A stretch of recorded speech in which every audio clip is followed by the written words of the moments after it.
They took my folding chair away first, then they took the microphone from my hands. Then, in front of 400 kids, Principal Denise Coulter said, "I didn't belong on the gym floor. Thank you, Mrs. Kessler. That's enough." That was it. 4 words, clipped, over a live microphone, while I still had one hand on a seventh grader's zipper. I stepped back. I didn't argue. I never do. 22 years in the Army teaches you something. The loudest person in the room is rarely the one in charge. So I folded my hands. I sat down on a metal chair at the edge of the gym floor. I watched a woman who knew nothing about me try to finish a ceremony about people like me. 3 minutes later, a man in the second row of bleachers stood up so fast his chair clattered backward. Staff Sergeant Miguel Reyes, 19 years old, the last time I'd seen him breathing on his own without my hands on his chest. He snapped to attention in the middle of a public school gymnasium and saluted me. He said my rank out loud. The whole room went still. Denise Coulter's mouth was still open around the next sentence of her speech. It just never came out. But before that gym went silent, there was a shoebox in my hall closet I hadn't opened since my husband's funeral. There was a locked drawer at the VFW hall that had my name on it for 4 years. And there was a phone call I hadn't made yet. One I didn't know I'd need to. Let me take you back 8 weeks to a Tuesday morning that started like every other Tuesday morning. Before anyone in Bristow Falls, Pennsylvania, knew what I used to be. My name is Nora Kessler. I am 61 years old. I don't raise my voice. I never have. I just make sure the room is still standing when I'm done. Bristow Falls sits off Route 9 in the western part of the state. 40 minutes from Erie if the roads are clear, an hour if they're not. It's the kind of town where the diner still takes cash first, card second. Everybody's aunt worked at the plant before it closed. I moved here with my husband, Walt, in 1998, after his last posting. I never left. 3 mornings a week, I drive my old Buick to Bristow Falls Middle School. It's on Cypress Street. I let myself in the side door by 7:15. I restock the nurse's office. I read to the 5th graders on Wednesdays. Nobody there asks what I did before. Before I was just Mrs. Kessler, with the cardigans and the quiet voice. That particular Tuesday, a boy named Caleb Ortiz went down in the hallway outside the science wing. 7th grader, asthma, inhaler empty, panic setting in fast the way it does with kids who haven't learned yet that panic makes it worse. I was closer than the nurse. I got there first. "Caleb, look at me. Count with me." I put one hand flat on his back, low, where he could feel it. In for 4. Hold for 4. Out for 6. He fought me for the first 10 seconds. Kids always do. "You're not going to die today," I told him. Flat. No drama in it at all. "I've done this 100 times. You're going to be fine, and you're going to feel foolish about it in about 90 seconds. By the time the school nurse came jogging around the corner, Caleb's breathing had leveled out. I was already writing the time and his oxygen count on a sticky note for her chart. I didn't wait for a thank you. I picked up my restocking cart and kept moving. That's the kind of thing I do that nobody at that school has ever asked about. 22 years as an Army combat medic, retired as a master sergeant. Not one person in that building knew it, because I never told them. There's a box in my hall closet at home. I haven't opened it since Walt's funeral. Some things are easier left in a box. Staff Sergeant Miguel Reyes worked security at the middle school, 3 afternoons a week. He drove the little golf cart around the parking lot, checking doors after the buses left. He was 34, quiet, and he walked with a slight drag in his left leg. Most people never noticed it unless they were looking. I noticed it the first week I started volunteering, back in September. He always parked that golf cart facing the flagpole out front, every single time. I asked him about it once in October, over coffee in the break room. Old habit, he said. Somebody taught me a soldier faces the flag when his legs still work enough to stand for it. I didn't say anything back. I just nodded and drank my coffee. He didn't recognize me yet. Not really. Not the way he would later. Principal Denise Coulter had been running Bristow Falls Middle School for 6 years. This fall, one thing ate at her more than anything else. A district accreditation visit, scheduled for the second week of December. The superintendent would be walking the halls personally. Almost nobody knew the real trouble. Not the teachers, not the school board, not the parents. Denise Coulter was 2 months behind on a federal grant compliance report. $61,000 of Title I funding, tied to paperwork she'd let slide since August. If the state auditor pulled that file, it wouldn't just be an embarrassment. It could cost the school the grant entirely, and it would put her name on the letter explaining why. She never said any of that out loud. Instead, she started noticing things. Small things. The way the gym looked, the way the hallways looked, the way an old woman in a cardigan, pushing a supply cart, might look to a superintendent walking through on a tour. I just want everything buttoned up, she told her assistant principal in a staff meeting in late October. Every detail. I don't want anything that looks unpolished. Nobody in that room knew she meant a person. The Veterans Day Assembly had been on the school calendar since September. 400 kids in the gym. A color guard borrowed from the county VFW. A slideshow the history teacher put together every year. Coulter had asked for volunteers to help set up folding chairs and hand out programs. I'd said yes, the way I always say yes. That's what I do at that school. I set up chairs, I hand out programs, I stay quiet. I didn't ask to be recognized. I want that said plainly. What happened next had nothing to do with me wanting anything. 2 weeks before the assembly, I drove out to the VFW Hall on Mill Avenue. I dropped off a box of Walt's old uniform patches for a youth history display the commander was putting together. Commander Earl Whitfield had run that hall for 11 years. He was a heavy-set man with a handshake like a bear trap and a memory for names that never seemed to fail him. He took the box from me, looked inside, and went quiet for a second longer than felt normal. Kessler, he said. Walt Kessler's widow. That's right. He set the box down slow, like it weighed more than it did. We've had something of yours filed away a little too long, Mrs. Kessler. I keep meaning to call you about it. Something of mine? Paperwork. From your husband. Before he passed. He rubbed the back of his neck. I'll dig it out. It's not going anywhere. I didn't push him on it. 22 years in the Army teaches you something about closed doors. They open on their own timeline. Pushing on one rarely gets you anywhere good. I thanked him and drove home. I didn't think about it again for 11 days.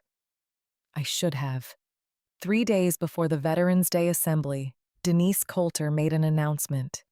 It came over the school's intercom that afternoon. She named no names, but everyone who'd been in that Monday staff meeting knew exactly who she meant. As we prepare for our accreditation visit next month, her voice crackled through the hallway speakers. We'll be reviewing image standards for all volunteer positions. We want every representative of this school in every role reflecting our best. I was refilling the nurse's cabinet with bandages when I heard it. I didn't stop what I was doing. I finished counting out the gauze. I closed the cabinet.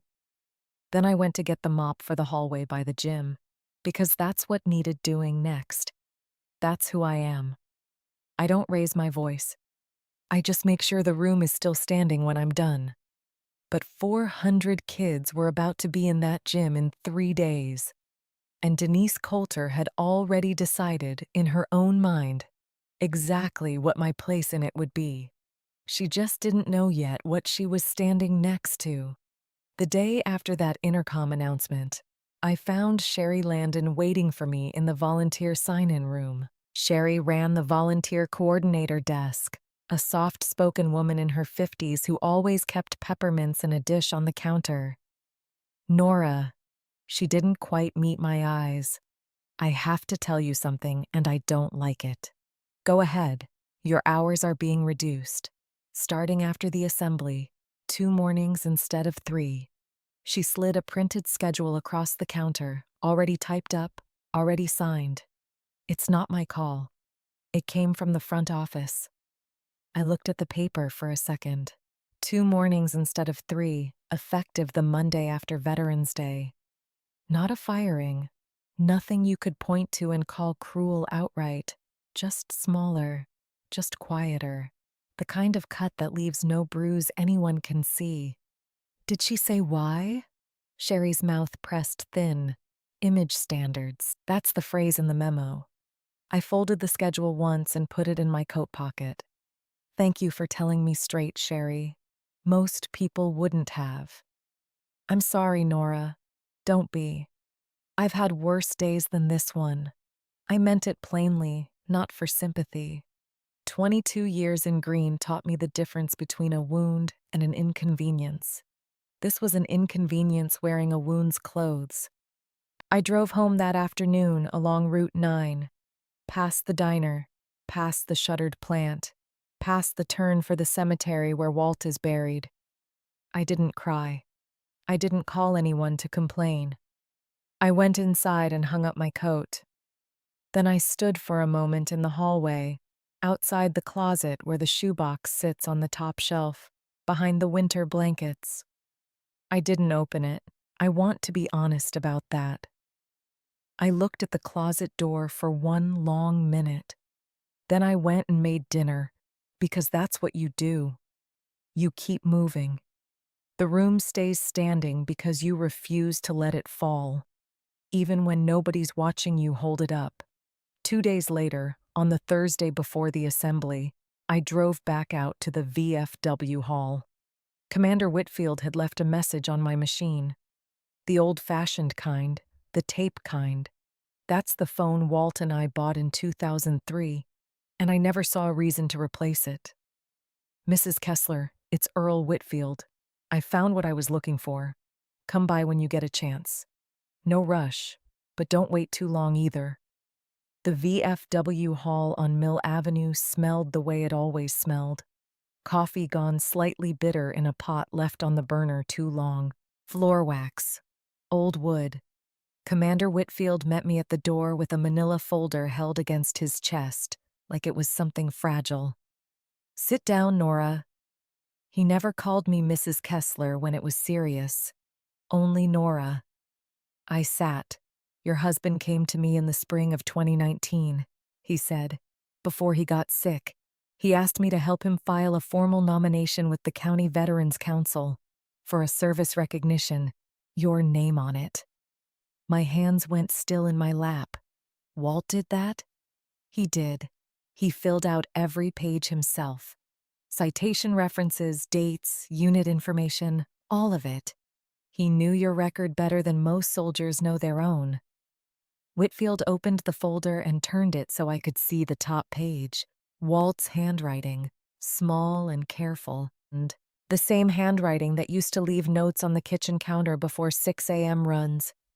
The council approved it. Signed, stamped, dated August of 2019. It's been sitting in my back drawer for 4 years. Your husband asked me, specifically, not to hand it to you unless the timing was right. Why would he ask that? Whitfield slid a small card across the table. Walt's handwriting again, shorter this time, just a few lines. They'll see it when they're ready. Don't make them ready. Let them earn it. Take care of my girl, Earl. I read it twice. My throat did something I didn't let show on my face. He knew you, Whitfield said quietly. He knew you'd never push for recognition on your own. So he built the door and left it closed until somebody else opened it. I sat with that folder in my lap for a long minute. The coffee pot ticked on the burner behind the counter. Whitfield watched me with the patience of a man used to delivering hard news and good news in the same envelope. "What happens to it now?" I finally asked. "That's up to you. I can hand it over quietly, you frame it, put it on a shelf, nobody the wiser. Or," he paused, "the council reads these aloud, in public, once approved, if the honoree agrees to it. Most people wait years to say yes. Some never do. I need to think about it. Take all the time you want. It's not going anywhere. It's waited 4 years already." I drove home with that folder on the passenger seat. For the first time since Walt's funeral, I sat in my driveway for 10 minutes before I went inside. Engine off, hands on the wheel, not moving. Somewhere in Bristow Falls, Denise Coulter was still planning her assembly, still worried about her superintendent, still convinced the biggest threat to her school's image was an old woman with a supply cart. She had no idea there was a folder in a Buick 2 miles from her office. Her name was nowhere on it. Mine was printed at the top, in careful, patient handwriting. Friday morning, the day before the assembly, Miguel Reyes found me in the break room refilling the coffee maker. He'd been quieter than usual all week, distracted. The kind of quiet a man gets when something's chewing at the back of his mind and he hasn't figured out what yet. "Mrs. Kessler." He set his mug down slow. "Can I ask you something strange?" "You can ask. You ever serve?" "Before this. Before here." I looked at him for a second. 22 years, I could have said. Combat medic, Kandahar. 100 boys just like you, breathing because I put my hands where they needed to go. I could have said all of it right there in that break room with the coffee maker gurgling behind us. Instead, I said, "A long time ago, different life." He nodded slowly, like that answer confirmed something he'd already half suspected. He didn't push further. 22 years teaches you to recognize another quiet person when you meet one. Miguel Reyes was quiet the way men get when they're circling a memory they haven't let themselves land on yet. "My CO used to say something," he told me, staring into his coffee. "About hands. About the ones that know exactly where to press without being told." I keep thinking about that this week, can't say why. Sometimes a thought just visits, I said. Doesn't mean anything. But something tightened in my chest when I said it. I remembered hands too. I remembered a burning vehicle outside Kandahar in 2011 and a boy no older than 19. 40 minutes of counting his breaths out loud until the medevac finally came down through the dust. I hadn't let myself think about that boy in years, not directly, not by name. I didn't know it yet, standing there with a coffee pot in my hand, but I was about to. That Friday afternoon, Denise Coulter called a final planning meeting for the Veterans Day Assembly. 6 teachers, the assistant principal, Sherry Landon from the volunteer desk, and me, because I'd been setting up chairs for the last 3 years, and somebody had to walk through the floor plan. The gym would hold 400 kids on the bleachers, with a small stage at the far end, a color guard entrance through the double doors by the trophy case. Coulter stood at the front of the room with a laser pointer and a printed diagram. She went over every detail like she was briefing a board of directors, not a middle school assembly. "Superintendent Marsh will be seated here." She tapped the diagram. "Front row, center. I want this to run flawlessly. No surprises." "What about the volunteer table?" Sherry asked. "Programs, name tags, the usual. Nora can set that up before doors open." Coulter didn't look at me when she said it, but I'd like the floor itself kept to staff and the color guard once the ceremony starts. Clean sight lines for the cameras. Nobody in that room thought anything of it. It sounded like logistics. It sounded like a woman being thorough about cameras, sight lines, a superintendent's visit. But I'd spent 22 years reading rooms for the thing underneath the thing being said. And what I heard underneath Denise Coulter's sentence was this: she did not want me visible once that assembly began. Not near the stage, not near the color guard, not anywhere a camera might catch an old woman in a cardigan. I said nothing. I wrote volunteer table, 8:15 a.m. on my clipboard. I moved on to the next line item. That's what you do when you've already decided a fight isn't worth having yet. You let the smaller insult pass, so you save your strength for the one that matters. Miguel Reyes was sitting near the back of that meeting, in his security uniform. He caught my eye for just a second when Coulter said clean sightlines. Something in his face told me he'd heard the same thing underneath the sentence that I had. After the meeting broke up, he caught me in the hallway. "That wasn't about cameras," he said quietly. "No," I agreed. "It wasn't." "You gonna say something?" "To who? And say what?" I shook my head. "I've been dismissed by better people than Denise Coulter, Miguel. I don't spend my energy on people who don't know what they're dismissing." He studied me for a second longer than felt casual.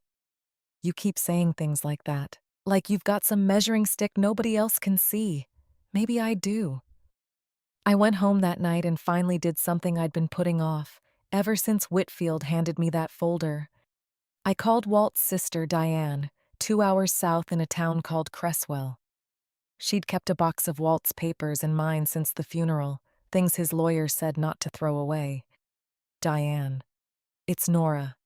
I need you to bring me the shoebox, the one from the hall closet, the one you took home because I couldn't look at it yet." There was a pause on the line, the kind that meant she understood exactly which box I meant. "You're sure?" "I'm sure. Can you drive up Saturday? I think I might need it. I'll be there by 9. I hung up the phone and sat at my kitchen table for a while. 4 years I'd let that box sit in a house 2 hours away, because opening it meant admitting Walt was really gone. Diane arrived Saturday at 9 sharp. The shoebox on the passenger seat wrapped in an old towel like it might break. She followed me into the kitchen. Plain cardboard, a rubber band gone brittle with age, my handwriting on the side in faded marker. "Keep, do not discard." "You want me to leave you alone with it?" Diane asked. "No." I put my hand flat on the lid, the same way I'd put my hand flat on Caleb Ortiz's back 3 weeks earlier. "Stay. I'd rather not do this by myself." I didn't open it that morning. I sat with my hand on the lid for a long time, Diane quiet across the table. I decided the box would open when the moment called for it, not 1 hour before. Tomorrow was Sunday. Monday was the assembly. Something in me, some old instinct, told me the moment was close. I just didn't know yet how close. Denise Coulter spent that same Saturday morning at her desk at Bristow Falls Middle School, alone in the building except for the custodian running a floor buffer down in the cafeteria. She had a folder open in front of her too, though hers held nothing anyone would frame. $61,000. That was the number at the top of the grant compliance report she still hadn't filed. The number had been growing smaller each week as the deadline crept closer. It grew larger in her mind every night she lay awake thinking about it. Title I, funding, tied to a mountain of paperwork the district required twice a year. Paperwork she'd let slide since August. First a parent complaint about a teacher, then a broken boiler, then a bus route dispute had eaten the time she should have spent on it. If Superintendent Marsh's accreditation visit turned up that gap, it wouldn't just be a black mark. It could trigger a full audit of the school's finances. Denise Coulter's name was the only one on the compliance signature line. She'd told herself for weeks that the fix was optics. Keep everything sharp. Keep everything sightline clean.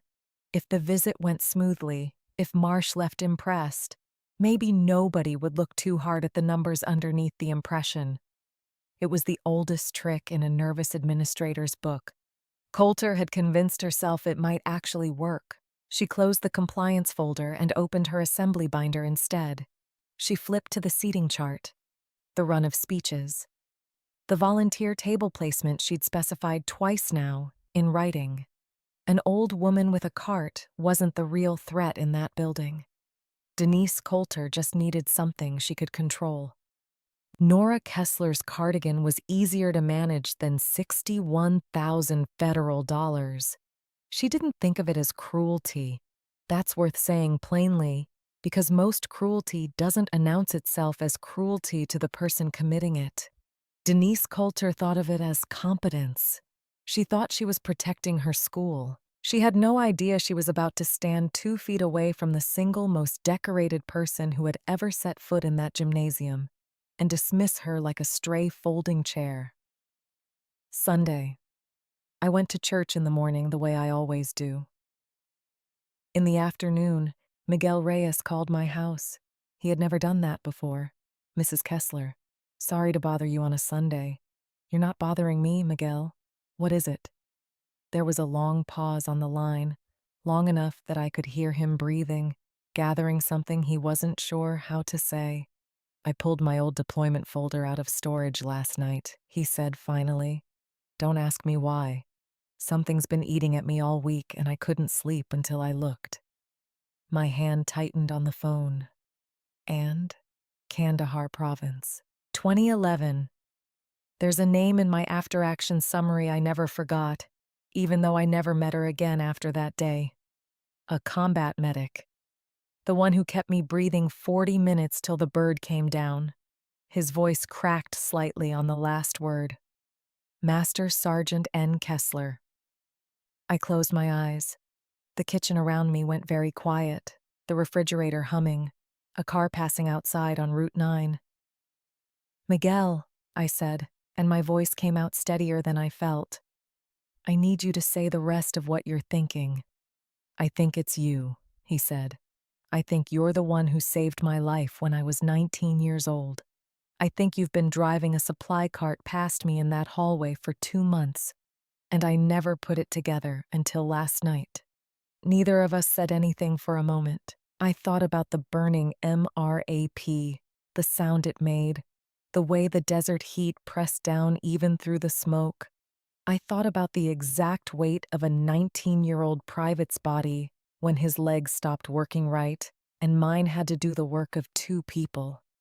I thought about the 40 minutes I spent talking to him, telling him about nothing, about baseball, about his mother's cooking, anything to keep him present and breathing until the medevac cut through the dust. It's me, I said finally. It was a long time ago, Miguel. I'm glad you made it home. You saved my life. His voice had gone rough, and that woman stood up in front of 400 kids on Friday and treated you like you were in the way. She doesn't know.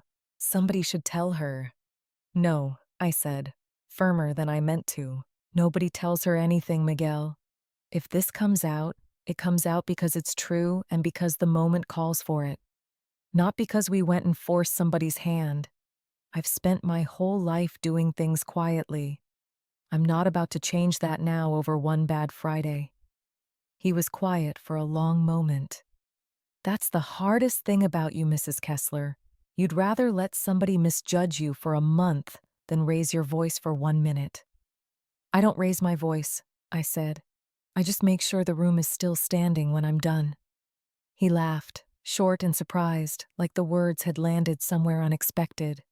You've said that to me before, in the break room. I say it because it's true. After we hung up, I sat at my kitchen table with the folder from Whitfield, still there beside the shoebox, unopened.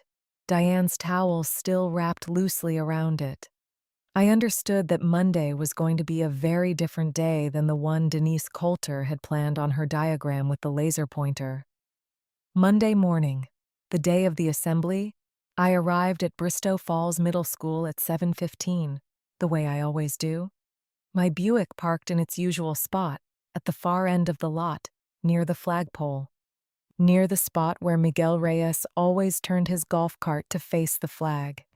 He was already there when I pulled in. He stood beside the cart instead of sitting in it, watching the flag move slightly in the cold wind. He nodded at me as I got out of my car. A small nod, careful, like a man holding something heavy and trying not to spill it. "You doing all right?" he asked. "I'm doing fine, Miguel. You bring anything with you today?" "Besides the usual." I looked at him for a second, understanding exactly what he meant without him having to spell it out. In my trunk sat a plain cardboard box wrapped in an old towel. On the passenger seat, a manila folder with my husband's careful handwriting inside it. "I brought a few things," I said. "We'll see if the day calls for them." "It might," he said quietly. "I've got a feeling about today." I walked into the building at 7:15 sharp. I set up the nurse's cabinet the way I always do, refilled the gauze, checked the inhaler supply after last week's scare with Caleb Ortiz. By 8 o'clock, I was setting up the volunteer table exactly where Denise Coulter had specified, off to the side, away from any camera's clean sightline. At 8:40, Sherry Landon found me arranging programs into neat stacks. "You look calm," she said. "I am calm. I heard Whitfield's been trying to reach the district office about something, some formal recognition request through the County Veterans Council. Did you know anything about that?" I set down the last stack of programs and looked at her steadily. "I might know a little something about that, Sherry." She studied my face for a long moment. It's the way people look when they sense a door swinging open somewhere nearby. "Nora, is there something about you the rest of us don't know?" "There might be," I said. "We'll find out together in about 2 hours." By 9:30, the gym had filled. 400 kids in staggered rows on the bleachers, teachers stationed at the aisles. The color guard from the county VFW stood at attention near the double doors by the trophy case. Superintendent Marsh sat front row center, exactly where Coulter's diagram had placed him. A trim man in a gray suit, a legal pad on his knee. The kind of man who takes notes on everything and reveals nothing on his face while he does it. Denise Coulter stood at the podium in a navy blazer, microphone clipped to her lapel, running through her opening remarks one more time in her head. Everything was buttoned up, chairs aligned, programs stacked, the old woman with the cart safely off to the side, by the volunteer table where the cameras wouldn't catch her. Except the old woman with the cart had noticed something. Caleb Ortiz, the 7th grader from 3 weeks earlier, was sitting near the front with his class. His little sister, Emma Ruiz, was a 4th grader helping usher the younger kids to their seats. Her jacket zipper had gotten stuck at the worst possible moment. Right as the ceremony was about to begin, right in the middle of the gym floor, where I happened to be standing with an armful of extra programs. I knelt down without thinking twice about it. Some habits don't ask your permission. "Hold still, sweetheart. Let me get this." Emma's zipper had caught fabric in the teeth. It's the kind of stuck that panics an 8-year-old on a day everyone's telling her to be on her best behavior. I worked it free in about 10 seconds. These were the same steady hands that had counted breaths, packed wounds, calmed 19-year-olds in the middle of gunfire, now solving a jacket zipper in a middle school gymnasium. That's when Denise Coulter's voice cut across the microphone. "Thank you, Mrs. Kessler. That's enough." The words hit the gym's sound system at full volume, sharper than she probably intended, or maybe exactly as sharp as she intended. 400 kids turned to look. Teachers along the aisles went still. Superintendent Marsh looked up from his legal pad for the first time all morning. "We're ready to begin the ceremony," Coulter continued, her voice smoothing back into practiced brightness. and we appreciate our volunteers stepping back so our program can proceed. I finished Emma's zipper. I stood up slowly, the way you stand up when you've decided not to give a room the satisfaction of watching you rush.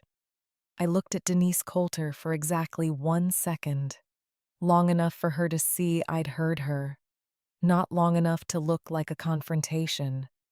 Then I walked to the folding chair at the edge of the gym floor, the one nobody else wanted because it faced sideways instead of toward the stage. I sat down. I didn't argue. I never do. 22 years in the army teaches you something. The loudest person in the room is rarely the one in charge. Denise Coulter, standing at that podium with her microphone, her legal pad audience, her buttoned-up diagram, was about to learn exactly how little her volume mattered. Not next to what was about to happen, 3 rows behind her.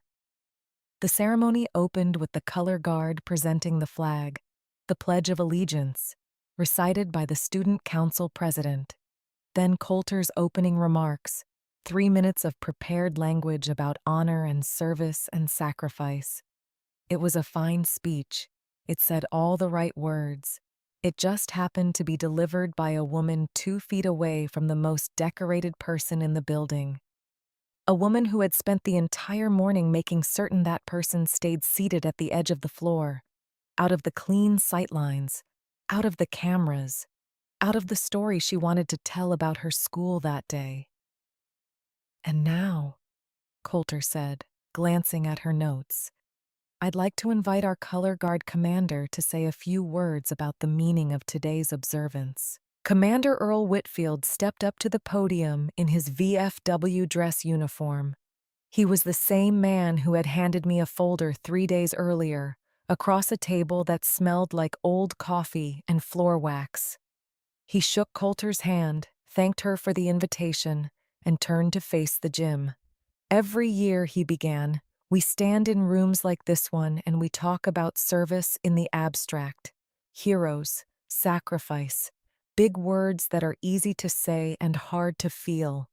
He paused, scanning the bleachers, then let his eyes drift toward the folding chairs at the edge of the floor. This year, I want to make it specific. I felt my stomach tighten. I looked at Whitfield, and he looked back at me. I understood, in that half-second of eye contact, that he'd decided this was the moment. Not because I had asked him to, because he'd judged, in his own quiet way, that the room was finally ready, the way Walt's card had said it would be someday.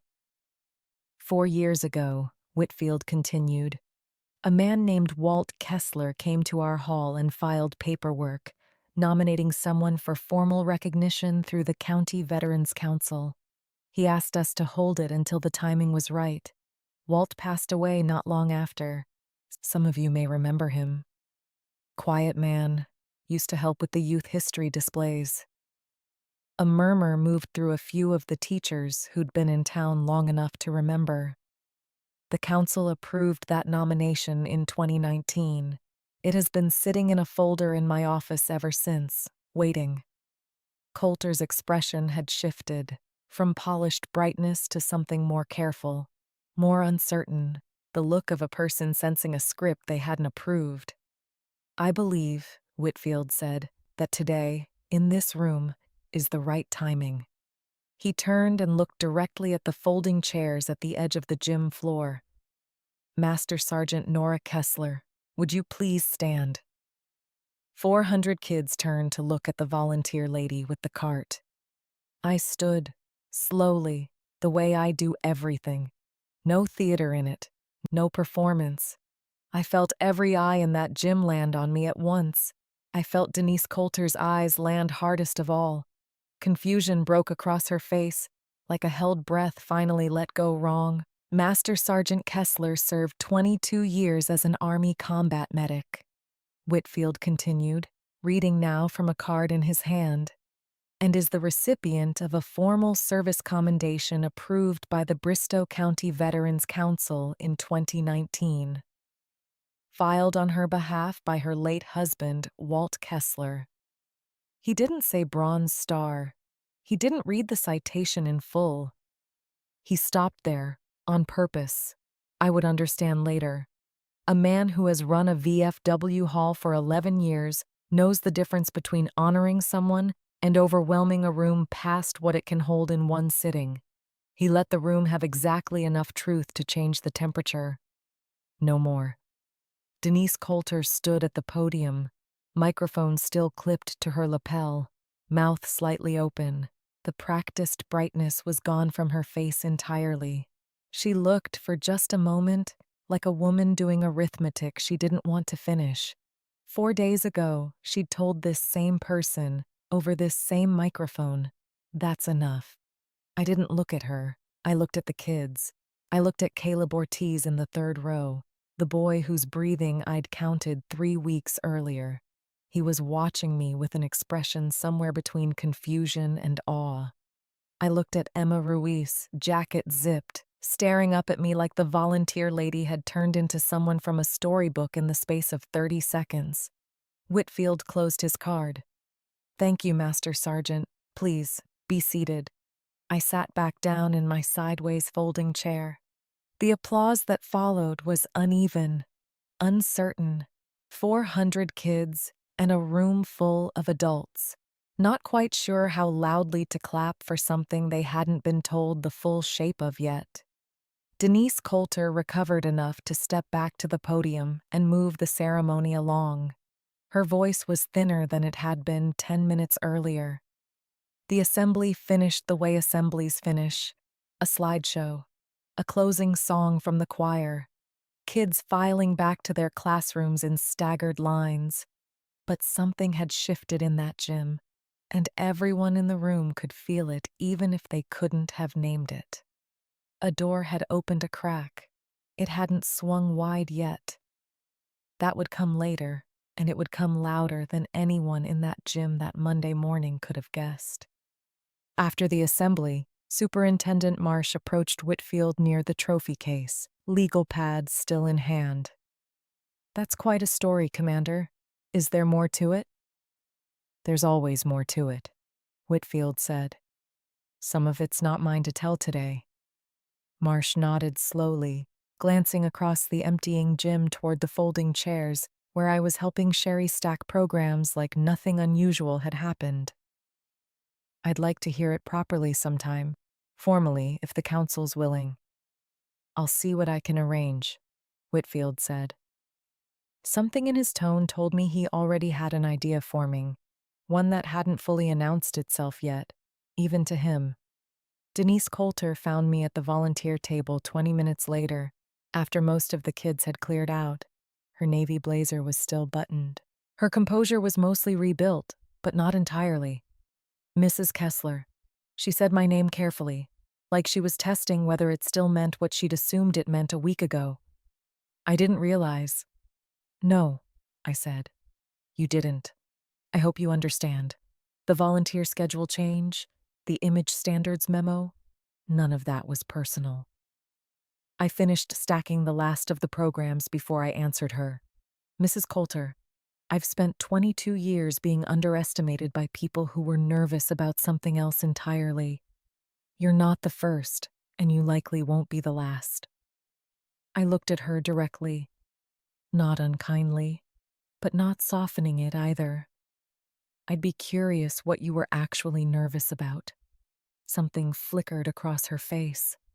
Quick, gone before she could stop it. I understood, in that flicker, that whatever she'd been protecting all these weeks had nothing to do with me at all. "I have to get back to the office," she said, and left before I could ask anything further. I drove home that afternoon with the folder still on my passenger seat and the shoebox still in my trunk. Both of them unopened, in any complete sense. Both of them waiting the way Walt had always intended, for a moment I hadn't reached yet.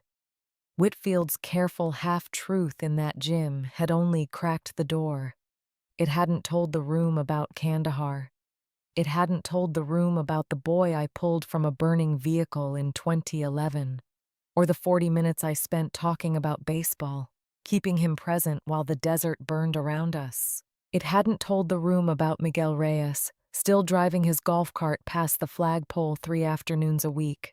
Still not sure how or when to say what he'd finally understood on a Sunday phone call. That story was still coming. When it came, it would not come from me standing up quietly at a podium's invitation. It would come the way the truest things always come. From someone with no reason to lie and every reason to remember. The week after the assembly, word moved through Bristow Falls the way word always moves through a small town. Slower than a headline, sturdier than one, too. Parents who'd been in that gym mentioned it to other parents at pickup. A teacher posted a single line about it in the district's internal newsletter, careful and brief. Our own Mrs. Kessler was recognized for prior military service. Nobody outside that gym knew the details. I kept it that way on purpose, answering questions with as few words as I could manage without being rude about it. But inside the school, something had shifted. Denise Coulter felt the shift most of all. She hadn't planned for this. Her accreditation binder, her buttoned-up diagram, her clean sightlines, none of it had accounted for a decorated veteran surfacing in the middle of her own ceremony, in front of her own superintendent. At the exact moment she'd tried hardest to make sure the room saw only what she wanted it to see. Worse, Superintendent Marsh had not let the moment go. 3 days after the assembly, he called Coulter into his district office. The request arrived by email, no explanation attached. It's the kind of email that makes an already anxious administrator's stomach drop before she's even read the subject line twice. "Denise," Marsh said, when she sat down across from his desk, "I want to talk about Mrs. Kessler. Of course, I understand her volunteer hours were reduced, effective this week. Image standards, I believe the memo said." He set the memo on the desk between them. A copy Sherry Landon had, without saying so to anyone, quietly forwarded up the chain after the assembly. "I'd like you to explain the reasoning to me directly." Coulter felt the floor of the conversation shift under her. It was the same way it had shifted in the gym when Whitfield said the word Master Sergeant. It was a general policy ahead of the accreditation visit. Nothing specific to Mrs. Kessler. A general policy that resulted in a 2-time decorated combat medic having her hours cut, 2 days before she was publicly recognized in your own gymnasium. Marsh's voice stayed level, but something in it had gone colder. "That's an unfortunate coincidence, Denise." She had no good answer because there wasn't one. The truth, the real truth, sat 2 folders beneath the volunteer schedule on her desk back at the school. $61,000 of unfiled grant compliance paperwork she still hadn't touched. Every hour she'd spent worrying about an old woman's cardigan was an hour she hadn't spent fixing the thing that could actually cost her the job. "I'll review the policy," she said finally. "Do that," Marsh said. "And Denise, while you're reviewing policy, I'd like the compliance file for the Title I grant on my desk by Friday. Full documentation. I want to make sure everything's in order before the accreditation team arrives." Coulter's face went the color of the concrete outside the window. Of course, Superintendent. She left that office knowing, with the flat certainty of someone who has run out of ways to avoid a fact, that Friday was going to be a very bad day. The fear she'd spent 2 months trying to manage by controlling everything visible had finally found its way to the one person who could actually do something about it. Meanwhile, at the VFW Hall on Mill Avenue, Commander Whitfield had not let the matter rest either. Reading half the citation in a middle school gymnasium had been a calculated choice. Enough to open the door, not enough to overwhelm it. He'd spent the intervening days on the phone with the County Veterans Council, laying groundwork for something more formal. "Nora," he said, when I stopped by the hall that Thursday to check on the youth history display, "the council wants to do this properly. A formal presentation. Full citation read aloud. The medal itself, if you're willing to bring it. I felt my chest tighten at the word medal. At the thought of that shoebox finally coming open in front of people who weren't Diane and weren't just me alone in a kitchen. Where would this happen?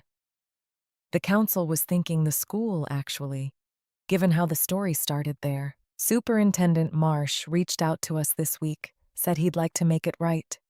Formally, in front of the same room. Whitfield paused. There's also someone who's asked to speak, if you're comfortable with it. Who? Staff Sergeant Reyes. Says he has something to say and he'd rather say it in that gym than anywhere else. I sat with that for a moment, thinking of Miguel standing beside his golf cart every morning, facing the flag. The drag in his left leg that most people never noticed. The phone call on a quiet Sunday that had cracked something open in both of us at once. Tell him yes, I said. Tell them all yes. You sure? Once this happens, Nora, it happens all the way. No half telling it a second time. I thought about the folder, the shoebox. Walt's careful handwriting waiting 4 years for exactly this kind of moment. I thought about Denise Coulter standing at that podium, thin-voiced, arithmetic she didn't want to finish written all over her face. I'm sure, I said. Some things are only worth doing all the way, or not at all. Whitfield nodded slowly, and something in his expression told me he'd been hoping I would say exactly that. He called me back 2 mornings later, and this time his voice had a different weight to it. Not bad news exactly, just a snag. Nora, I need to ask you something, and I need you to stay calm while I ask it. I'm always calm, Earl. Say it. The council pulled the original 2019 file to prep the formal reading. Somewhere between your husband filing it and the council approving it, a clerical error crept in. Your service dates on the nomination don't match what's currently on record with the County Veterans Database. Off by 1 deployment. It happens more than people think. Records get transferred, digitized. Somebody transposes a year. My stomach went tight in a way it hadn't since Whitfield first handed me that folder. Off by 1 deployment could mean the difference between 3 tours and 4, Earl. It could mean the difference between them believing Kandahar happened at all. I know what it could mean. That's why I'm calling you instead of just quietly fixing it myself. He exhaled, slow, into the phone. I need your discharge paperwork. The full DD-214, not the summary page. Somebody could challenge the citation later if it's not corrected first. I will not stand in that gym and read something I can't fully back up. I sat down at my kitchen table, the shoebox still on the counter where Diane had left it, unopened for 1 more week at least. I have it, Earl. I've always had it. It's in a fireproof box in the garage, behind Walt's old tools. Good. Bring it Monday. I want the council's records officer to see the original, not a photocopy of a photocopy. I drove out to the VFW hall that Monday with the fireproof box on my passenger seat, next to the same folder that had been riding around in my Buick for over a week. Inside sat my discharge paperwork, yellowed at the corners, my name typed in the flat government font that never seems to age. Whitfield met me at the door with a woman I hadn't met before, introduced as Councilwoman Patricia Nash, the Veterans Council's records officer, a trim woman in her 50s with reading glasses on a beaded chain. She laid my DD-214 flat on the same table where Whitfield had first shown me Walt's folder. She traced the lines with 1 finger, comparing them against a printed copy of the nomination. Here, she said finally, tapping a line near the bottom. Your 4th tour. It's listed as 2009 through 2010 on the original nomination your husband filed. Your actual discharge paperwork lists it as 2010 through 2011, continuing straight into the Kandahar deployment without a gap. Somebody transcribed his handwritten note wrong back in 2019. And it's been sitting wrong in the system for 4 years. Does that change anything about the citation itself? No, Nash said carefully. The incident date is correct. October of 2011 is correct on both documents. But if we read a nomination publicly with a factual error on it, even a small one, and somebody in that gymnasium happens to know military records, it gives them a thread to pull. I'd rather we fix it now, quietly, than have someone question it later in front of 400 children.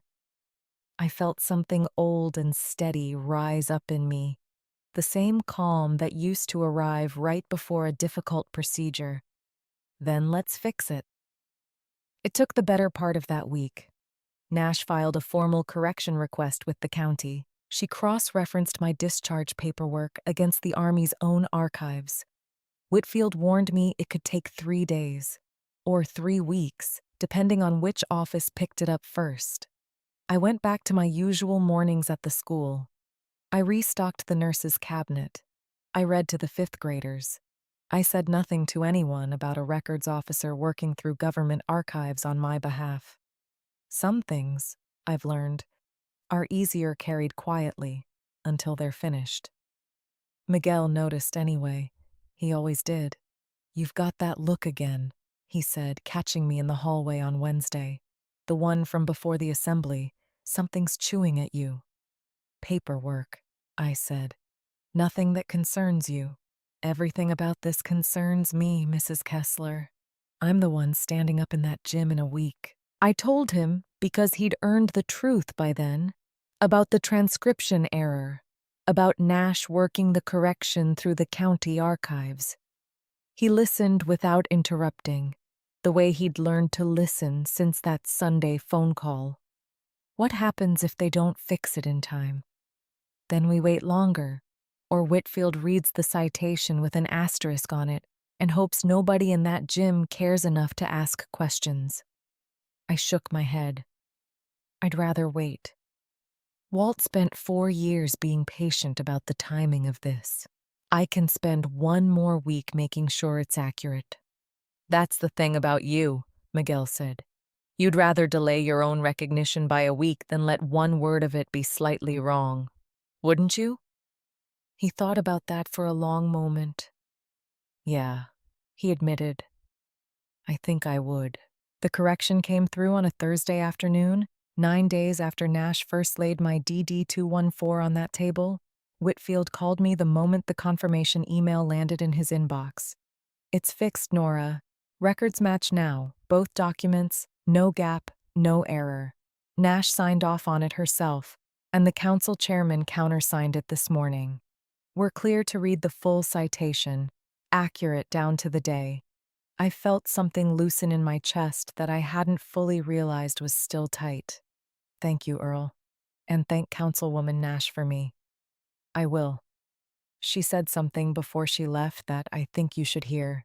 11 years on that records committee, she's fixed maybe 40 transcription errors. Most of them belong to people who never even knew the mistake existed. Yours was the first in years where someone insisted on getting it exactly right first. Most people just let it slide, close enough. He paused. She said that told her something about you before she ever heard the citation itself. I sat with that for a moment in my kitchen, the fireproof box back in the garage where it belonged. Some habits don't retire, Earl. Precision was never optional in the work I used to do. A half-inch off on a tourniquet is the difference between a soldier who walks again and one who doesn't. I suppose I never learned how to let anything be close enough. That's not a habit, Nora. That's just who you are. The presentation, delayed 9 days by a records correction nobody outside that VFW hall would ever know about, was rescheduled for the Friday after next. Superintendent Marsh, informed of the delay, sent word through Whitfield that he understood completely, and that accuracy mattered more to him than a calendar date. Denise Coulter, told only that the ceremony had been pushed back for administrative reasons, spent those extra 9 days in a version of dread that only grew heavier with each day added to the weight. She had assumed wrongly that any delay in a process like this one meant somebody, somewhere, had found a reason to call the whole thing off. She would learn, on the actual day, exactly how wrong that assumption had been. That Friday, Denise Coulter delivered her compliance file to Superintendent Marsh's office. 2 months late. Incomplete in places she'd spend the coming weeks scrambling to correct. The accreditation visit that had haunted her since August suddenly felt like the smaller of her two problems. The larger one was scheduled in that same gymnasium in 10 days' time. This one she could not control with a laser pointer and a seating diagram. On that stage, in front of 400 kids, every teacher in the building, and a superintendent now watching her closely for two separate reasons, the whole truth of who I was finally coming due. So was what she'd dismissed, with 4 clipped words over a live microphone. The 10 days between Whitfield's phone call and the formal presentation felt longer than most years of my life.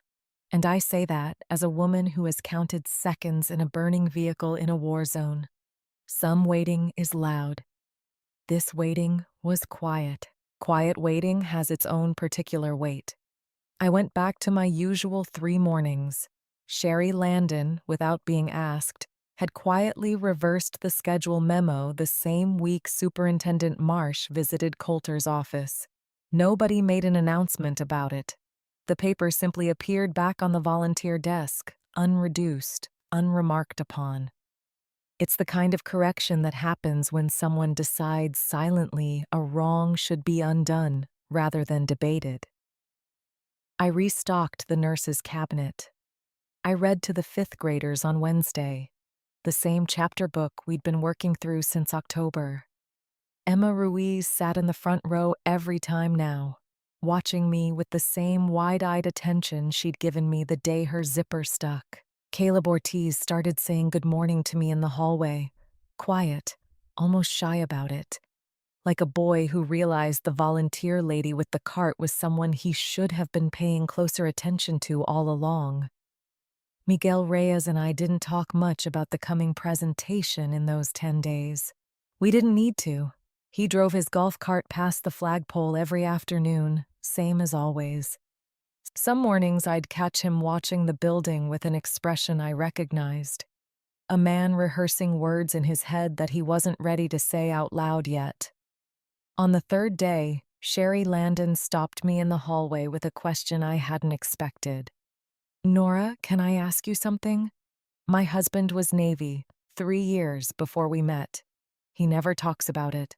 Not even to me." She twisted the peppermint wrapper in her hand. "Do you think he's ashamed of something?" I thought about that carefully before I answered, because it deserved a careful answer. Not ashamed, Sherry, just careful. Some of us learn early that the wrong listener can turn a hard memory into a performance. We'd rather carry it alone than watch somebody flinch at the wrong part. Is that what you did? For all those years? That's exactly what I did. What changed? The room got ready before I did, I said. Miguel decided that for me, in a way. I didn't choose the timing. I just decided not to fight it once it came. She nodded slowly, like she was filing that away for a conversation she planned to have with her own husband someday, and went back to her desk. On the 5th day, Denise Coulter passed me in the hallway outside the gym, arms full of accreditation binders, and stopped without quite meaning to. "Can I ask you something, Mrs. Kessler?" "Off the record. You can ask. Are you angry with me?" "Underneath all of it. The polite part where you say you understand." I considered the question the way I consider most honest questions, slowly, without reaching for the easy answer first. I was, for about a day. Then I got curious instead. Anger takes more upkeep than I have patience for anymore. I shifted the box of gauze in my arms. Curiosity is cheaper, and it usually tells you more. What did you get curious about? What a woman has to be afraid of.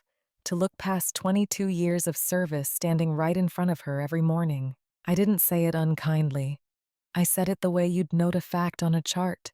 I still don't know the answer, but I expect Friday will tell us both. Coulter's face did something complicated, somewhere between caught and grateful, and she didn't answer. She just nodded once and kept walking, the binders heavier in her arms than they had been a minute before. On the sixth day, the district finance officer assigned to Coulter's compliance file called an unscheduled meeting, and word of it moved through the front office faster than Coulter could contain it.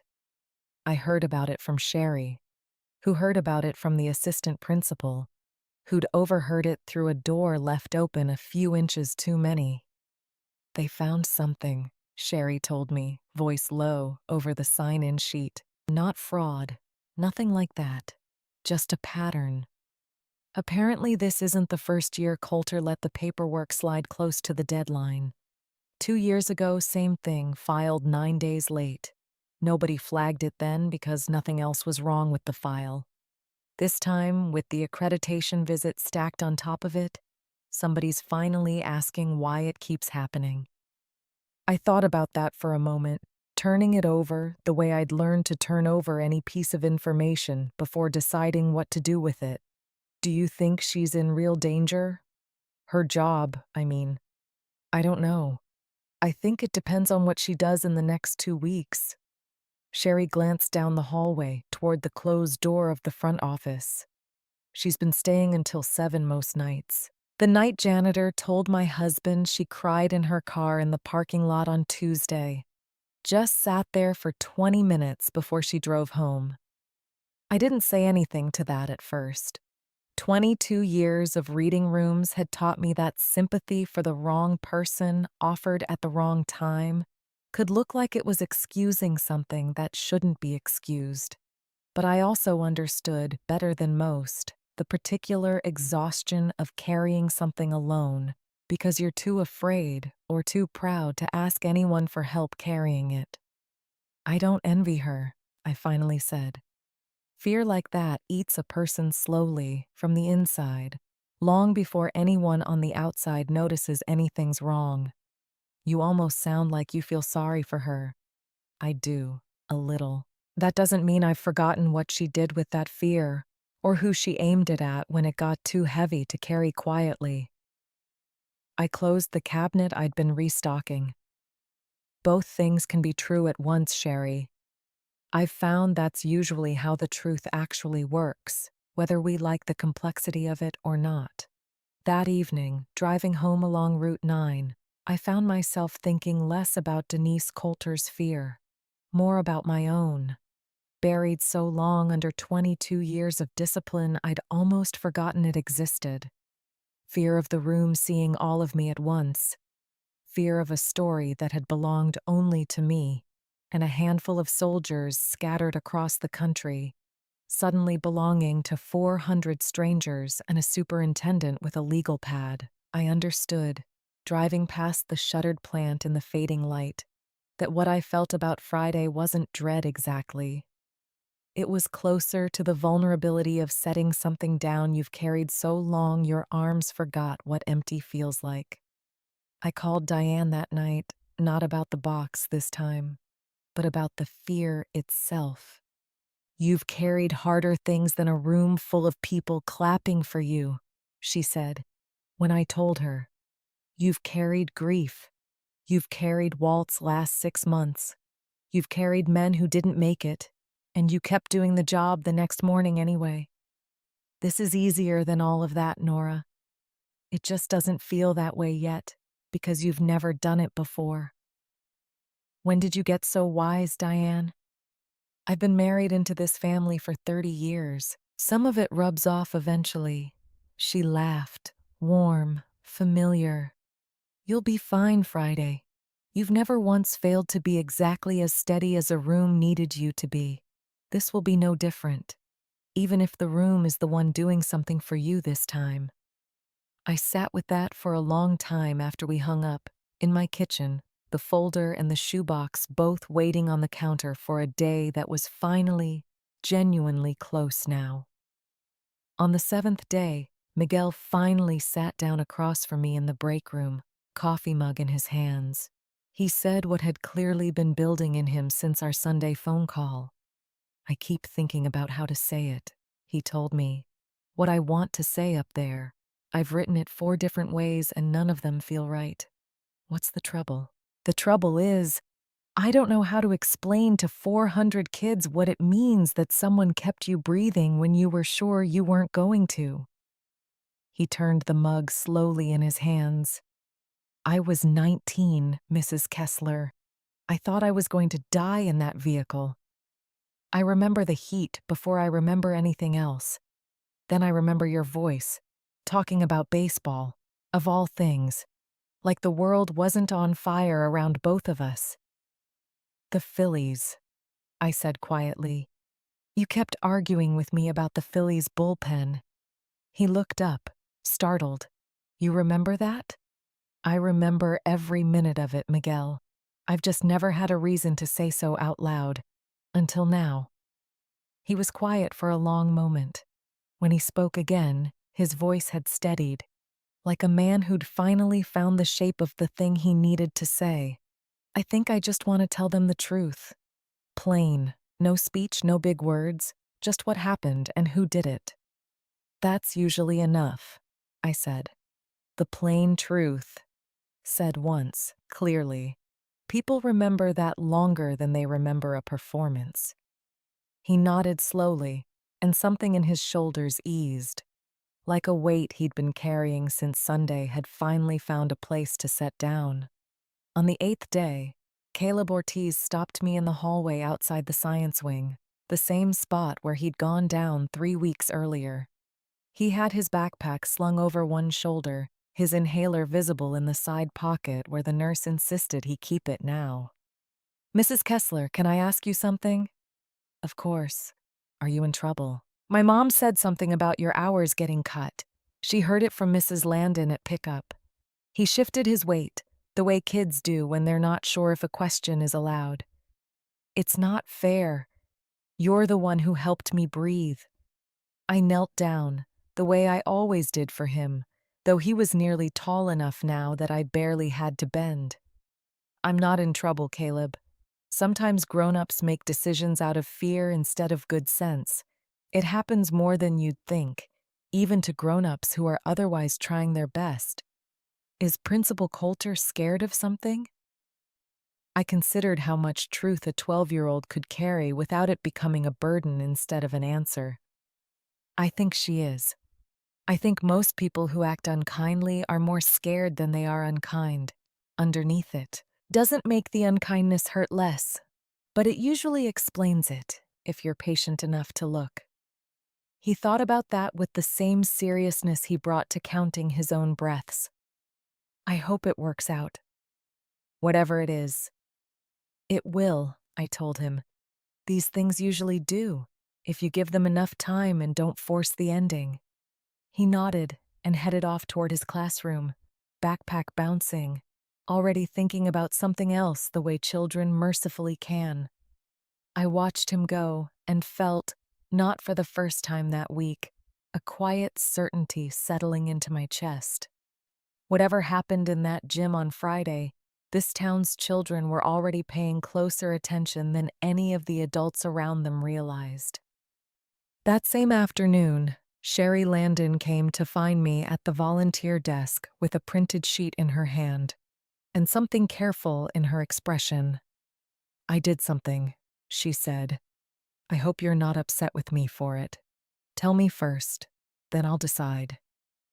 "I forwarded your reduced hours memo up to the district office last week, after the assembly. Anonymously, at first. Then I told Superintendent Marsh's assistant it came from me when she asked directly.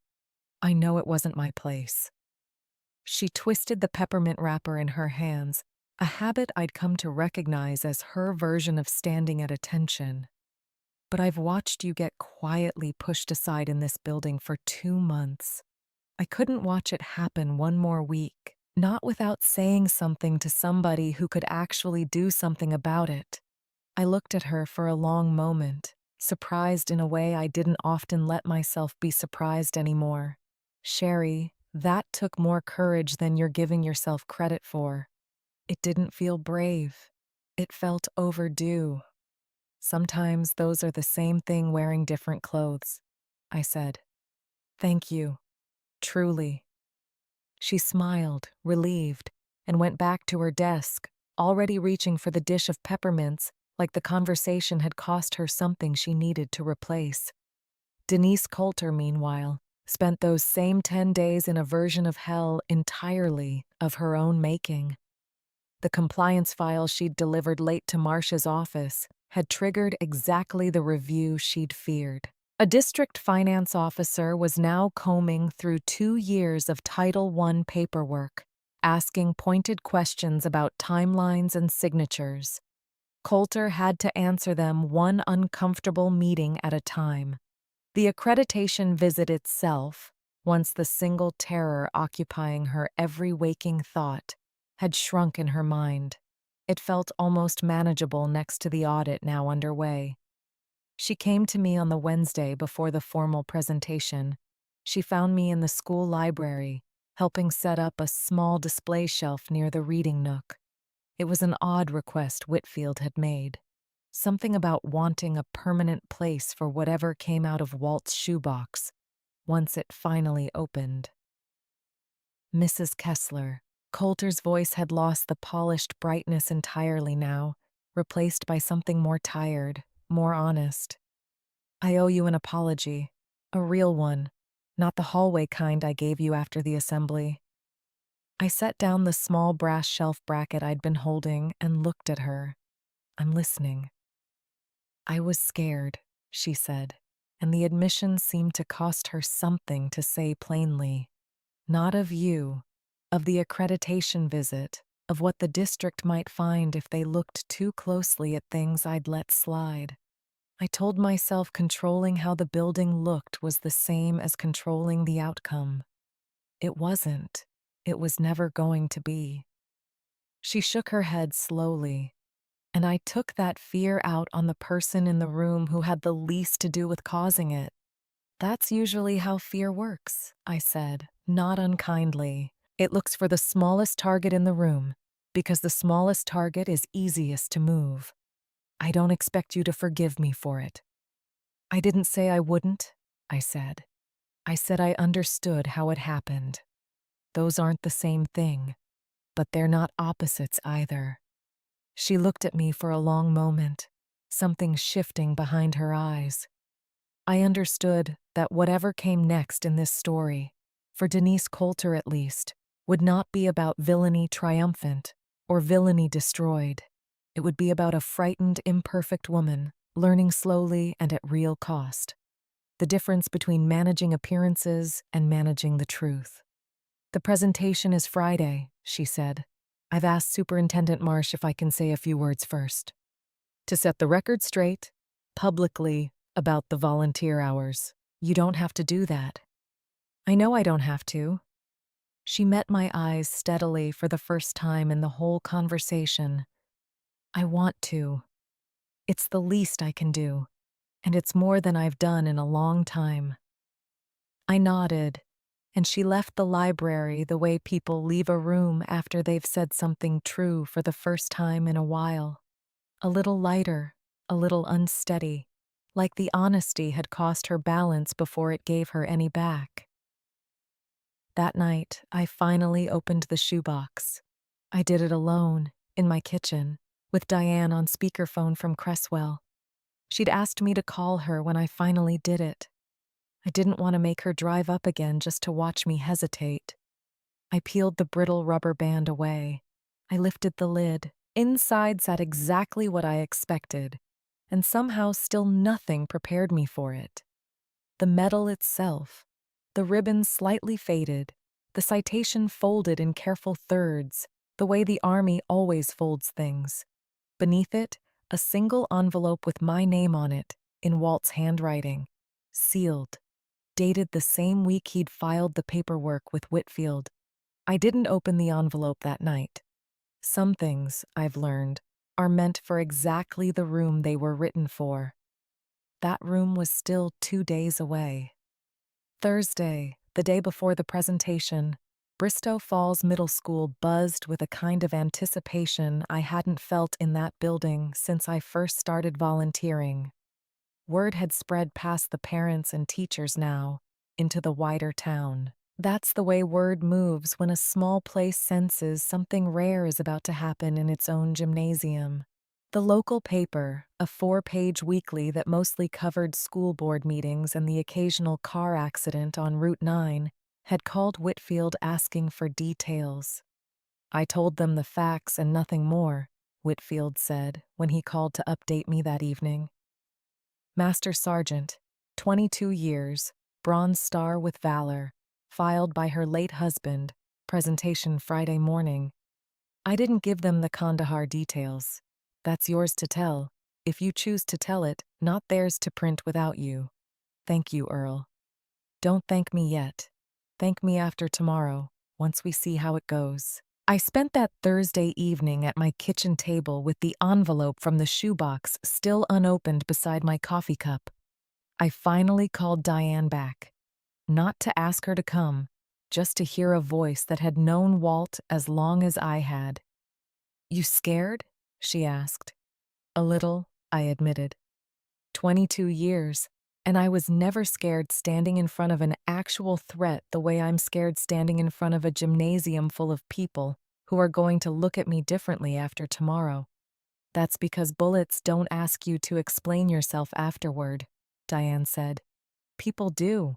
I laughed, short and surprised, the same way Miguel had laughed on the phone a week and a half earlier. "That's exactly it.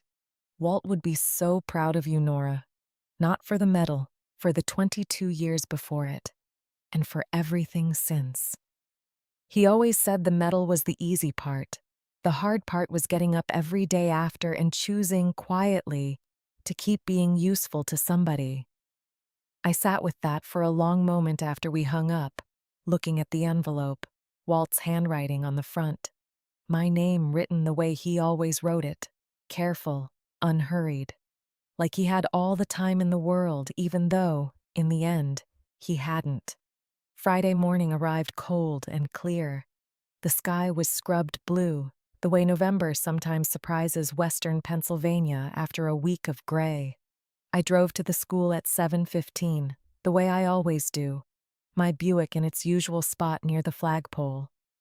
Miguel was already there. He stood very straight, in a set of dress blues I hadn't known he still owned.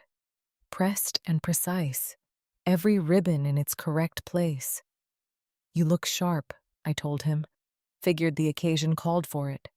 He glanced toward the building, then back at me. "You bring everything?" I nodded toward my trunk. Everything. The gym filled by 9:30. Same bleachers, same 400 kids. But this time the energy in the room felt different, charged. It's the way a room feels when everyone half knows something remarkable is about to happen and is simply waiting for permission to react to it fully. Superintendent Marsh sat front row center again, legal pad on his knee, though this time he wasn't the only official presence. 2 members of the County Veterans Council sat beside Whitfield near the stage. A reporter from the weekly paper stood near the back with a notepad and a camera around her neck. Denise Coulter took the podium first, as she'd asked to do. Her navy blazer was buttoned. Her hands were steadier than I expected, given everything sitting underneath her composure that week. "Before we begin today's presentation," she said, her voice carrying clearly through the gym's sound system, "I want to say something publicly that I should have said privately, and better, 2 weeks ago." She paused, glancing briefly toward the folding chairs at the edge of the floor where I sat. This time not sideways. This time facing the stage directly, a small adjustment Sherry had made to the seating chart without asking anyone's permission. I made a decision, out of my own fear and poor judgment, that diminished a woman who has given more to this school and this country than I fully understood at the time. Mrs. Kessler, I'm sorry. In front of everyone I was wrong in front of. A murmur moved through the teachers along the aisles. Surprised, approving. I nodded once, accepting it the way I accept most things, without drama, without making her repeat it or perform it further. Thank you, I said simply, and let it be enough. Coulter stepped back from the podium. Whitfield rose to take her place, the manila folder in his hands. The same one that had sat in a back drawer for 4 years, now open, its pages catching the gym's fluorescent light. 2 weeks ago, he began, I told this room half a story. Today, with Master Sergeant Kessler's permission, I'm going to tell the rest of it. I felt my hands go still in my lap, the same way they'd gone still the day he first showed me that folder across his coffee-stained table. I understood that whatever happened in the next few minutes, in front of 400 kids, a superintendent, a local reporter, and a principal who had finally found her own kind of courage, would be the truest thing that had happened in that gymnasium in a very long time. Master Sergeant Nora Kessler, Whitfield read, his voice steady, formal. It's the particular cadence of a man who has read citations aloud before and understands the weight each word carries. United States Army, retired. 22 years of active service as a combat medic, deployed across 4 separate tours, the last in Kandahar province in 2011. He paused, looked up briefly at the room, then continued. For actions above and beyond the call of duty during a hostile engagement outside Kandahar in October of 2011. Master Sergeant Kessler, under sustained enemy fire, extracted a wounded soldier from a disabled and burning vehicle. She provided continuous life-saving medical intervention for a period of 40 minutes until medical evacuation could be secured. Master Sergeant Kessler is hereby awarded the Bronze Star Medal with Valor device. The gym had gone very quiet. 400 kids sat still, in a way 400 kids rarely sit still. It's the particular silence that happens when young people sense, correctly, that they are watching something they will remember for the rest of their lives, even if they don't yet understand all of it. This nomination, Whitfield continued, was formally submitted to the Bristow County Veterans Council in the spring of 2019 by Master Sergeant Kessler's late husband, Walt Kessler. He understood his wife's service better than most. He asked, specifically, that this recognition wait until the moment called for it. He closed the folder gently. I believe, given everything this community has witnessed in the last 2 weeks, that moment is now. I stood, because the room seemed to expect it, though nobody had asked me to this time. I felt every eye in that gymnasium on me. 400 kids, teachers along the aisles, a superintendent with his legal pad forgotten on his knee, a reporter with her pen frozen mid-sentence, and Denise Coulter, standing off to the side of the stage, her hand pressed flat against her own chest, like she was holding something in. I did not cry. I want that said plainly, because it would be easy to tell this story as though the moment broke something open in me that had been sealed since Walt's funeral. It did, but not in the way tears usually mean. It broke open quiet, the way a held breath finally lets go without a sound. That was when Miguel Reyes rose from his seat in the second row of bleachers. He didn't wait to be invited. He stood, chair legs scraping once against the gym floor, dress blues catching the fluorescent light, every ribbon in its correct place. The slight drag in his left leg was barely noticeable as he stepped down from the bleachers and walked to the center of the gym floor. He came to attention 2 feet in front of me, spine straight, chin level. He raised his right hand in a salute so precise it looked like something out of a training manual, held without a tremor, without hesitation. "Master Sergeant Kessler," he said, his voice carrying clearly through the silent gym. No microphone needed. "I don't think anyone in this room knows my name. That's fine because today isn't about me. But I need to say something, and I'm going to say it plain. That's what she taught me. Plain things matter more than big words." He held the salute as he spoke, arms steady, eyes fixed forward. In October of 2011, I was 19 years old. I was inside a vehicle that caught fire outside Kandahar. I thought I was going to die there. I remember the heat before I remember anything else. Then I remember her voice. His voice caught just slightly on the word her. He let it. He didn't fight it, didn't apologize for it. She talked to me about baseball for 40 minutes. About nothing. About everything. She kept me arguing about the Phillies bullpen because she knew if I was arguing, I was still breathing. And if I was still breathing, I still had a chance. The gym had gone so quiet I could hear the old radiator ticking somewhere along the far wall. "I didn't know her name for years," Miguel continued. "I knew her rank. I knew her voice. I carried both of those things with me every single day since. Through 2 more surgeries. Through a leg that doesn't work right anymore. Through more nights than I can count, where I couldn't sleep because I kept hearing that fire. 2 months ago, I started working security at this school. I saw an old woman in a cardigan pushing a supply cart down the hallway. I never once put it together. I never imagined the person who saved my life would be standing 3 feet away from me, handing out hall passes.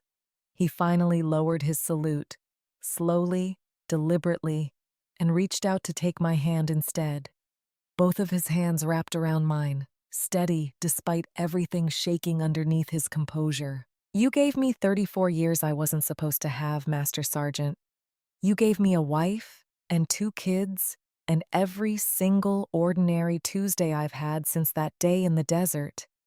2 weeks ago, I watched a woman stand at that podium and tell you that you didn't belong on this floor." His jaw tightened. I need everyone in this room to understand exactly whose floor this actually is. Nobody laughed. Nobody clapped yet either. The silence held, thick and complete.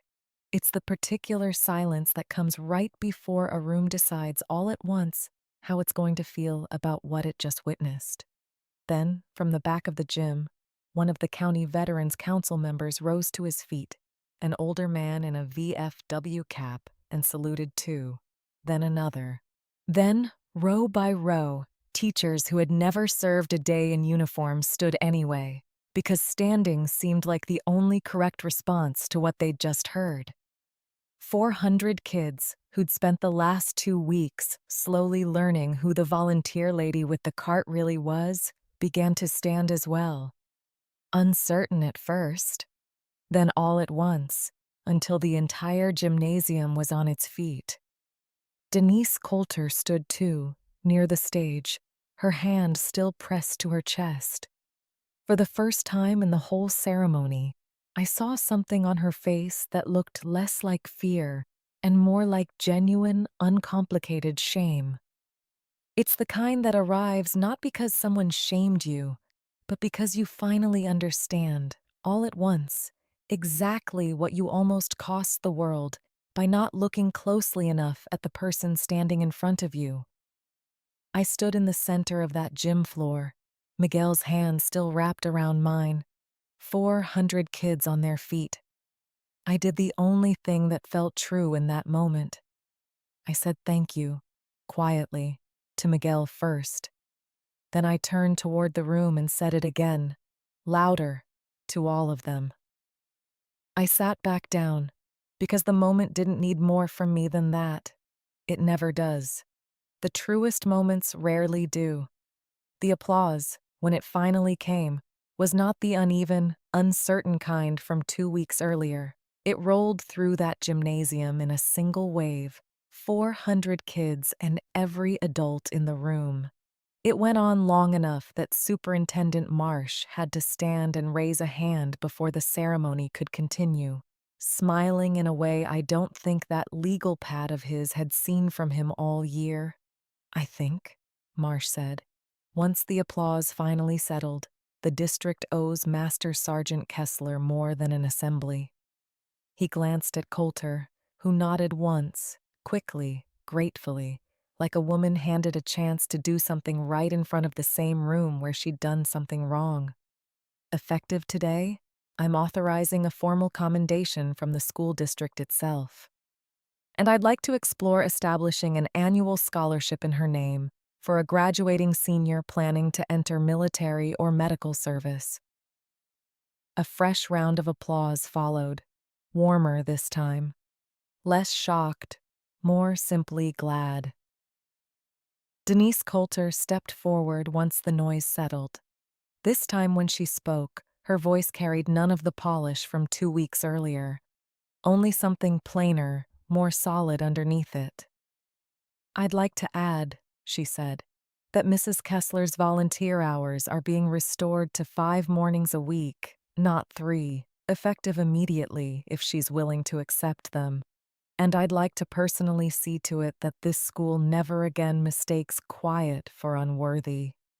I looked at her for a long moment. I considered the woman who, 2 weeks earlier, had cut me off mid-sentence over a live microphone. The woman I now understood had been drowning in a fear that had nothing to do with me and everything to do with $61,000 and a compliance file she'd let slip past her control. I thought about what Miguel had said to Denise Coulter through his silence and what Walt had written on that small card 4 years earlier. "They'll see it when they're ready. Don't make them ready. Let them earn it." "I'll take 4, I said. "I still like my Fridays for myself." A ripple of laughter moved through the gym, gentle, relieved. It's the kind of laughter that happens when a room that has been holding its breath for 2 weeks finally exhales. The ceremony wound down after that. Whitfield returned the folder to its place of honor. The Veterans Council members shook hands with teachers who wanted to thank them personally. The local reporter scribbled furiously in her notepad, clearly rewriting whatever 4-paragraph school board story she'd originally planned to file that week. Kids filed back toward their classrooms in staggered lines, the way they always do. Still, several of them, Emma Ruiz among them, stopped by my folding chair on the way out just to say something small and shy. A thank you for my jacket, a "you're really brave," a "my grandpa was in the army too." I stayed in the gym after most of the room had cleared, sitting in that same sideways folding chair. Nobody had asked me to sit there this time. It was simply where I felt most myself, at the edge of the room, watching everyone else's lives keep moving forward around a moment that would only ever be a small part of mine. Miguel found me there, out of his dress blues now, back in his usual security uniform, the golf cart keys jingling in his hand. "You did good today," he told me. "So did you," I said. "You didn't have to say any of that out loud, Miguel. You could have let Whitfield's citation be enough." "I could have," he agreed. "But some debts don't get paid quiet. Some of them need saying out loud, in front of a room, so the debt actually lands somewhere real." I thought about that for a moment. The difference between the debts that settle quietly and the ones that need witnesses. I understood sitting there in that emptying gymnasium that Walt had known the same thing.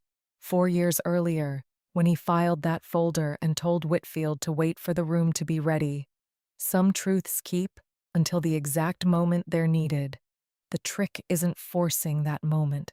The trick is trusting that it comes. "Same time tomorrow?" Miguel asked, nodding toward the flagpole outside, visible through the gym's high windows, catching the last of the cold November light. "Same time tomorrow," I said. He left to finish his afternoon rounds. I sat a while longer, alone in the gym, the folder in my lap. The shoebox waited in my trunk, with one envelope inside it I still hadn't opened. I thought about Walt's handwriting, careful and patient. I decided that envelope had one more room left to find before it opened.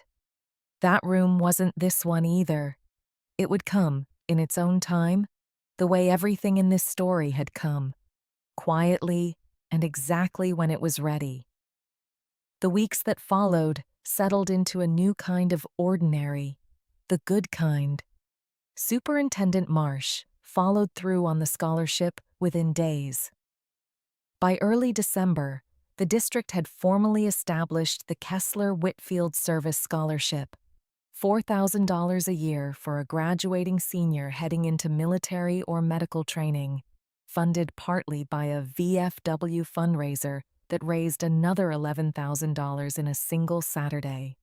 Commander Whitfield insisted my name go first. I insisted his go alongside it. The accreditation visit came and went without incident. The compliance file, filed late but ultimately in order, drew only a formal note requiring quarterly check-ins going forward. Coulter kept her job. I want to be honest about that, because this was never a story about a villain destroyed. It was a story about a frightened woman who nearly let her fear cost someone else their dignity, and who spent the following weeks working, visibly and consistently, to make sure it didn't happen again. She started checking in personally with every volunteer and support staff member in the building that December, not about appearance, about who they'd been before they walked through the doors. "I spent 6 years running this school," she told me once, over coffee in the break room, and never once asked. I'm not going to make that mistake again. I believed her, not because people always change, but because I watched her keep doing the smaller, unglamorous work of it, week after week, instead of just announcing it once. Miguel and I settled back into our routine. He brought his wife and 2 kids to the fundraiser that Saturday. His youngest, a boy of about 6, walked up to me at the coffee table and told me, with tremendous seriousness, that his dad said I was a hero. "Your dad's a hero too," I told him, kneeling to his level. He just doesn't like saying it about himself. I finally opened the envelope from the shoebox on a quiet evening in late December, alone, by choice. Walt's handwriting inside was shorter than I expected. Nora. If you're reading this, it means the room finally got ready and you finally let it. I always knew it would take somebody else standing up before you'd let yourself be seen. That's not a flaw in you. You never needed to be seen to do the work. But you deserve to be seen anyway, even if it takes 4 years and a stranger's salute to make it happen. I love you. I'm proud of every version of you I ever got to know. Go be visible for a while. You've earned it. I sat with that letter a long time that night, the medal and the citation, and now the letter together for the first time in 4 years. I understood finally what Walt had built without ever telling me he was building it. Not just a nomination, a door timed for a moment he couldn't have predicted, but somehow trusted would arrive. By January, the school library's reading nook held a small glass-fronted case Whitfield built himself, the citation inside it, a photograph of Walt from his service years, and a brass plate engraved with 3 words: seen, remembered, honored. The scholarship committee met that same month and chose a girl named Priya Anand, 17, who wrote in her application that she'd been in that gymnasium the day Miguel stood up in his dress blues and had decided, right there in the bleachers, what she wanted to do with her life. "You already believe it," I told her when she came to thank us. "The scholarship's just proof somebody else believes it too." Miguel told me the rest of what happened after Kandahar in pieces, over months of unhurried coffee break conversations. 2 more surgeries, a medical discharge he'd fought and ultimately accepted. 4 years of civilian life he described as harder, in some ways, than the deployment itself, because nobody around him understood what he was carrying anymore. "You never smiled and lied to me," he told me once. "You just nodded, like you already knew." "I usually did," I told him. 22 years teaches you to read a limp before somebody explains it. Denise Coulter and I never became close friends, not in the tidy way some stories like to promise. But something steadier grew between us that winter, built out of her follow-through rather than her apology. In February, she asked me to help design a short civics unit on service and citizenship, and agreed without argument when I asked for final say over the reading list. Spring came to Bristow Falls the way it always does, slow, and then all at once. On the first warm morning in April, Priya gave her senior speech in that same gymnasium, steady in a way that reminded me of myself at her age. A year ago, she said, I sat in these bleachers and watched a man in dress blues salute a woman I'd only ever known as the volunteer who restocked the nurse's office. I didn't understand everything that was happening. I just knew I wanted to matter that much to somebody, someday. The applause that followed was warm and unhurried, nothing like the shocked, uncertain clapping from that first assembly back in November. Afterward, Coulter found me at the volunteer table, moved now to the center of the gym, no memo required. "I keep thinking," she said, "if I hadn't cut your hours that week, none of this happens." "Maybe," I said. "Or maybe it happens anyway, in some other room, some other way." I've stopped guessing. She asked if I'd ever fully forgive her. "I think forgiveness is more like this scholarship," I told her. "Something you build a little at a time until one day you look up and it's finished without you noticing exactly when." She nodded slowly, something in her easing, the way it had eased back in the library in December. I still keep the calm mantra close, the one I've said to Miguel, to Diane, to Priya, to myself in a dozen quiet kitchens over the years. I don't raise my voice, I just make sure the room is still standing when I'm done. It sounds simple when I say it out loud, but plain things carry the most weight precisely because they don't ask to be admired. They just ask to be true, over and over, on ordinary Tuesdays. Nobody else is watching. Commander Whitfield retired from running the VFW Hall the following spring, handing the position to a younger veteran, though he stayed on the scholarship committee and never missed a Saturday breakfast at the hall. I asked him once why he'd waited so long to hand over that folder, why he'd trusted Walt's instruction to wait for the room to be ready instead of just doing what seemed kind in the moment. "Because your husband knew something most people forget," he told me. "A gift given too early gets absorbed and forgotten. A gift given exactly when it's needed changes the shape of a room forever." He wasn't protecting you from being seen, Nora. He was protecting the moment itself. I thought about that for a long time afterward, the difference between timing born of fear and timing born of patience.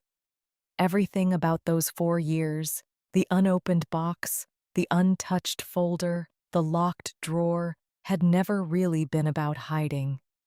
It had been about waiting for conditions Walt had somehow trusted would eventually arrive, even though he never lived to see them arrive himself. Sherry Landon's husband finally talked about his own 3 years in the Navy that winter, over dinner at their kitchen table, the same table where he'd stayed quiet about it for 11 years of marriage. Sherry told me about it the following Monday, still a little stunned by how easily the stories had come once he'd started. He said watching Miguel stand up in that gym made him realize silence isn't the same thing as peace, she said. It's just quiet. There's a difference. I told her I understood that difference better than almost anyone, and that some men, and some women, simply need one brave witness before they're willing to be the second one. Priya Anand came by the school one afternoon in March before her speech. just to sit with me in the library during my Wednesday reading hour.